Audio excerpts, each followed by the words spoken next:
Hello friends, இன்றைக்கி சிறகடி காசில் நல்லா நடிச்சு ஷார்ட்டாக ரிவ்யூ பார்க்கலாம். இந்த ரோஹிணிக்கும் மனோஜுக்கும் இது ஒன்று தான் கேடு அப்படிங்கிற மாதிரி இந்த விஜயா மானங்கெட்டத்தனமாக இவங்களுக்கு ஸ்பெஷல் நைட்லாம் அரேஞ்ச் பண்ணியிருக்காங்க. இந்த ரோஹிணி அம்மாவால் ஒரு பொண்ணாக இருக்க கூட தகுதி இல்லை அப்படின்னு சொல்லிட்டு ஒவ்வொரு எபிசோட்லேயும் ப்ரூவ் பண்ணிக்கிட்டே தான் இருக்காங்க.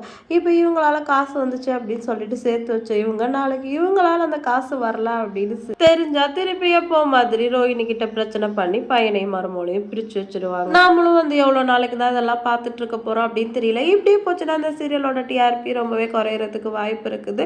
ரோஹிணி எதுக்காக காய் நடத்துனாங்களோ அவங்களுக்கு நடந்துடுச்சு. இப்போ அவங்க மாமியாரோட கோவத்துலேருந்து அவங்க தப்பிச்சு வெளியில் வந்துட்டாங்க.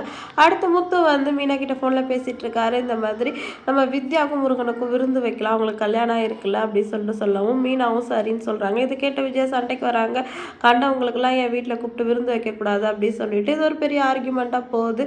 மனோஜ் இருந்துட்டு ரோஹிணியோட ஃப்ரெண்டு தானே நாங்களே அவளை கூப்பிடணும்னு நினைக்கல, உங்களுக்கு என்ன அப்படின்னு கேட்குறாரு. ஓம் புத்தி அவ்வளோதான் அப்படின்னு சொல்லிட்டு முத்து எப்போ மாதிரி அவர் நோஸ் கட் பண்ணிடுறாரு. சரி, இப்போ என்ன, நான் இங்கே கூப்பிட்டு விருந்து வைக்கக்கூடாது அவ்வளோதானே, நாங்கள் எங்கேயாவது அவங்கள ஹோட்டலுக்கு கூப்பிட்டுட்டு போய் விருந்து வச்சுக்கிறோம் அப்படின்னு சொல்லிட்டு முத்து இந்த பிரச்சனையை முடிச்சு விட்டுடுறாரு. இப்போ ரோஹிணிக்கு ஒரு பயம் வந்துடுது. ஐயோ, இவங்க விருந்து வைக்கிறாங்களா, கூட்டிகிட்டு போனால் அவன் வாயிலேருந்து என்ன உண்மையெல்லாம் வர வைக்க போகிறாங்கன்னு தெரியலையே அப்படின்னு சொல்லிட்டு இப்போவும் அவங்கள பற்றி தான் சுயநலமாக யோசிக்கிறாங்க. இப்போ வித்யாவுக்கு ஃபோன் பண்ணுறாங்க. என்னடி ஆச்சரியமாக ஃபோன் பண்ணியிருக்க அப்படின்னு வித்யா கேட்கவும், இந்த மாதிரி உனக்கு விருந்து வைக்க போகிறாங்களா அப்படின்னு சொல்லவும், என்ன நீ விருந்து வைக்க போறியா, அவங்க வீட்லையா கேட்குறாங்க. நான் ஆல்ரெடி அந்த முத்தும் மீனாவும் பேசிகிட்டு இருந்தாங்க அப்படின்னு சொல்லவும், அதானே நீ அதெல்லாம் பண்ணிட போறியோன்னு நினச்சேன், அவங்களுக்கு தான் அந்த நல்ல மனசுலாம் இருக்குது, எங்கே உங்கள் வீட்டில் விருந்தா அப்படின்னு கேட்குறாங்க. இல்லை எங்கள் மாமியார் அதெல்லாம் முடியாது சொல்லிட்டாங்க, அதனால் உங்களை ஏதோ ஹோட்டலுக்கு கூட்டிகிட்டு போக போகிறாங்களா, அங்கே போயிட்டு இவங்க ஏதோ பேசுகிறாங்கன்னு சொல்லிட்டு என்னை பற்றி எதுவும் உளறி வச்சிடாது அப்படின்னு கேட்கவும், ஆமாண்டி எனக்கு உன்னை பற்றி பேசுகிறது மட்டும்தான் வேலை, அவங்களுக்கு உன்னை பற்றி கேட்குறது மட்டும்தான் வேலை நினச்சிட்டு இருக்கேன் அப்படின்னு சொல்லிட்டு வித்யா ரோஹிணி மேலே கோவப்படுறாங்க. ஆமாம், நீ தான் இப்போ கட்சி மாற்றி எப்போ பார்த்தாலும் நீ அவங்க புராணம் தான் பாடிட்டு இருக்க, அதனால தான் அப்படி சொன்னேன், அவங்க ஏதோ நல்ல விதமாக பேசுகிறாங்கன்னு சொல்லிட்டு அவங்கக்கிட்ட என்னை பற்றி எதுவும் சொல்லித்தலை. அந்த மீனா அடுத்தவங்க விஷயத்தில் மூக்க நலக்கிறது தான் குறியாக இருப்பா, என்னை பற்றி தான் அதை கேட்பா, அதனால நீ எதுவும் வளரி வைக்காத அப்படின்னு சொல்லிட்டு ரோஹிணி ஃபோனை வச்சிடுறாங்க.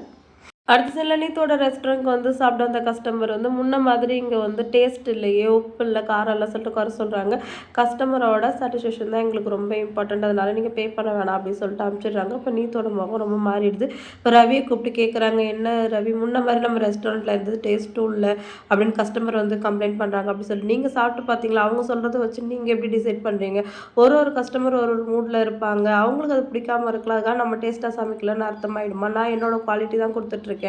இப்போ முன்ன மாதிரி இல்லை, கஸ்டமர்லாம் ரெஸ்டாரண்ட்டுக்கு வரது ரொம்ப கம்மியாக இருக்குது அப்படின்னு நீத்து சொல்லவும், இது புரட்டாசி மாதம் அப்படி தான் மேம் இருக்கும், எல்லா பிஸ்னஸுமே கொஞ்சம் டல்லாக தான் இருக்கும் அப்படின்னு ரவி சொல்கிறாரு. அப்படி இல்லையே, உங்கள் ஒய்ஃபோட ரெஸ்டாரண்ட்டுக்கு கூட்டம் அதிகமாக தானே கூட இங்கே ஆர்டர் பண்ணி வாங்கிட்டு போனாங்களே அப்படின்னு சொல்லிட்டு கேட்குறாங்க. ஒருவேளை உங்கள் ஒய்ஃபோட ரெஸ்டாரண்ட் ரன் ஆகணுங்கிறதுக்காக நீங்கள் எங்கள் டேஸ்ட் கம்மியாக சமைக்கிறீங்களா அப்படின்னு கேட்டோன்னே ரவிக்கு கோவம் வந்துடுது.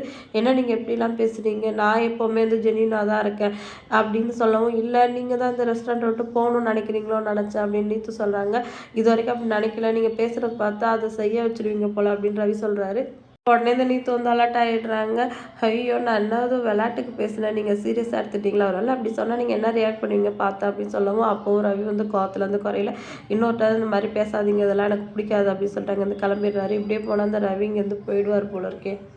ஸ்ருதி, எனக்கு ஆப்போசிட்டாக தானே நீங்கள் ரெஸ்டாரண்ட் ஓப்பன் பண்ணீங்க, சீக்கிரமாகவே அதை மூட வைக்கிறேன் அப்படின்னு சொல்லிட்டு நீத்து மனசுக்குள்ளேயே நினச்சிக்கிறாங்க. ஸ்ருதிக்கு இவங்களால என்னெல்லாம் ப்ராப்ளம் வரப்போகுது அப்படின்னு சொல்லிட்டு வெயிட் பண்ணி பார்க்கலாம். இனிமேல் அது ரவி ஸ்ருதிக்கு சப்போர்ட்டாக இருந்தால் ரொம்பவே நல்லாயிருக்கும். அடுத்த எபிசோடில் நான் உங்களை மீட் பண்ணுறேன். டாட்டா, பாய்.